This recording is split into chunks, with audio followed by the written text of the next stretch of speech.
Menteri Ketenaga Kerjaan Kekia ubah elhek menta kesengi ke hinyo trek ujiliau laong yang menta ke sarkar ke numpat lak banweng cisendon ni ke NGO Voluntary Health Association of Meghalaya VHAM ke penyak ya ke dangar PHC Henry kan apshuai ke kaipot ke baka sarkar kan satung dak ke kenhut doket banlap ya ke jing shisha lor ke jing keno bau doktor bakino skilatri torti hadu bandaklat koi kelong kemi hadien bakla khai we kelung Menteri Ketenaga Kerjaan Kekia ulaong yakni haka jing kren bagi nong thok kubor kata hadian katukan ni kenta bolayo pediang ya ka siti kabla ujor do MLA ka Mausan Ram uba Himalaya sang peliang halor katiga jingja siti bayo no penerun lokal MLA ba sang peliang ya siti la thok jangan yang modern come immediately when constitute a query committee Bangala fast prosperity should not be any further delay immediately has to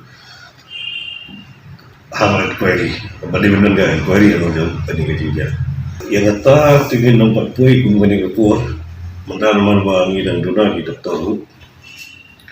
Di ladang ni orang mungkin yang hino mangi hakkan ni report yang COVID kan dislocate dot kejing trekam.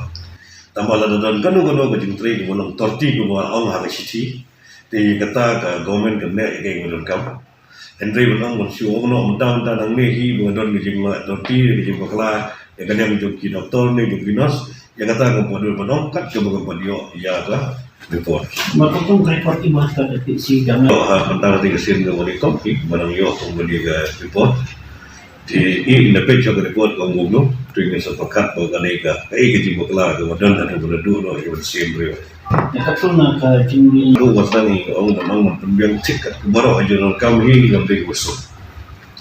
Dan don hi juna ni tai ngre dengan yang jukar ke sangkap lah dia berlawan ai ke jingera pada di semua kemudian dan udah jengkam jumpi pipe dan functional kam tahu gitu